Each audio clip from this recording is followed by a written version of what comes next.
ഇതിന് മുടിയില്ലാത്തവർക്ക് കുറച്ച് മുല്ലപ്പൂവൊക്കെ വെക്കണം, മുടി കെട്ടിയൊക്കെ ഒന്ന് വെക്കണം. അതിനായിട്ടുള്ള ഒരു കുഞ്ഞ് ക്ലിപ്പുണ്ട്. ഇത് ഇങ്ങനെ പിടിപ്പിക്കുകയാണ് ചെയ്യേണ്ടത്. ഇത് ആർട്ടിഫിഷ്യലായിട്ടുള്ള മുല്ലപ്പൂവാണ്. ഇത് നമുക്കൊരു കുഞ്ഞ് ഹെയർ ബാൻഡ് വേണം. പിന്നെ കുഞ്ഞൊരു ഇഷ്ടമുള്ള ഇത് ജസ്റ്റ് ഒന്ന് ചീകണം. ചീകിട്ട് ആദ്യം നമുക്കൊരു ഹെയർ ബാൻഡ് വെക്കണം. അപ്പോൾ ഹെയർ ബാൻഡ് വെച്ചിട്ട് നമുക്ക് കുറച്ച് മുടി ഫ്രണ്ടിലോട്ട് വരുന്ന രീതിയിൽ ഒന്ന് അഡ്ജസ്റ്റ് ചെയ്ത് വെക്കാം. മുടി കിടക്കുന്ന ഒരാൾക്ക് മുടി ഇല്ലെങ്കിൽ ഒരു ഭംഗി ഉണ്ടാവില്ല. എന്നിട്ട് ബാക്കി മുടി നമുക്കിങ്ങനെ കെട്ടി വെക്കുക. ഇങ്ങനെ ഒരു കുഞ്ഞ് റബ്ബർ ബാൻഡ് ഇട്ടിട്ട് നന്നായിട്ട് ക്ലിപ്പിനെ നമ്മളിവിടെ ഒന്ന് ഇങ്ങനെ അഡ്ജസ്റ്റ് ചെയ്തു. അപ്പോൾ ഇത് വെക്കുമ്പോൾ കനം കുറഞ്ഞ ക്ലിപ്പ് നിങ്ങൾ വാങ്ങിക്കുക. എന്നാലാണ് നമുക്ക് തലയ്ക്ക് കുറച്ച് നേരം ഒരു വേദനയൊന്നുമില്ല. നമ്മുടെ മുല്ലപ്പൂവാണിത്. അത് വേണം നമുക്ക് ഇങ്ങനെ വെക്കാം. അല്ല നമുക്ക് ബണ്ണ് പോലെ ഇതിനിങ്ങനെ ചുറ്റി ഇവിടെ ഒരു ക്ലിപ്പ് ചെയ്ത് വെക്കാം.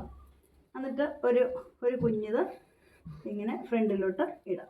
ഒരു സൈഡിൽ ഇങ്ങനെ മുല്ലപ്പൂവ് ഇട്ട് വെക്കാവുന്നതാണ്. അപ്പോൾ നിങ്ങൾക്ക് നിങ്ങളുടെ ഒരു ഐഡിയയ്ക്ക് അനുസരിച്ച് ഇത് വേണം 2 ആയിട്ട് ഇടാം, 3 ആയിട്ട് ഇടാം. നിങ്ങളൊന്ന് 2 സൈഡിലും ഇടാം. നിങ്ങളൊന്ന്